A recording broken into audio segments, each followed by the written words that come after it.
Salut les cathos, aujourd'hui nous sommes le 24 février et nous fêtons le bienheureux Robert d'Abriézel.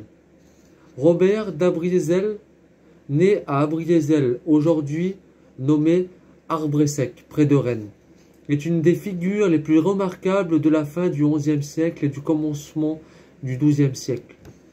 La puissance merveilleuse de sa parole, les innombrables conversions qu'il opéra dans toutes les classes de la société, le nouvel institut monastique dont il fut le père, son influence étonnante et les persécutions qu'il eut à subir en font un des saints dont l'action s'est fait le plus sentir dans l'Église. Dès sa jeunesse, Robert parut un enfant prédestiné, car jamais on ne vit en lui rien de léger ni de puéril, mais la prudence et la maturité d'un autre âge. Ses fortes études, la réputation de ses vertus, l'élèvèrent aux dignités ecclésiastiques. Mais il lui fallait le désert, la vie cachée, les austérités. Les hommes de sa trempe ne font rien à demi. Jean dans le désert, Paul-Antoine, Hilarion et tant d'autres, Anachorète, peuvent nous donner une idée de ces effrayantes mortifications. L'Esprit de Dieu entraîne tout à sa suite.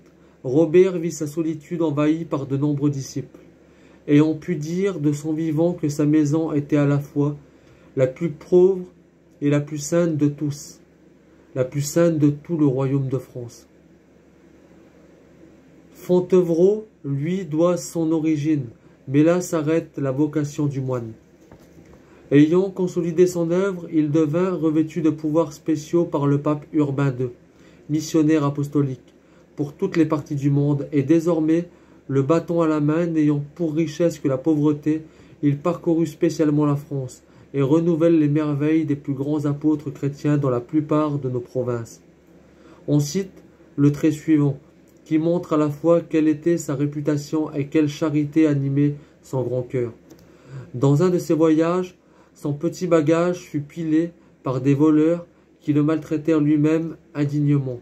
« Malheureux, dit le compagnon du saint, c'est ainsi que vous traitez Robert d'Abriézel. » Ah, ce nom célèbre, les voleurs, épouvantés, se jettent aux pieds de l'apôtre et lui promettent de se convertir. Robert leur pardonne, les embrasse et leur promet participation aux prières et aux bonnes œuvres de ces religieux. Il mourut à l'âge de 72 ans.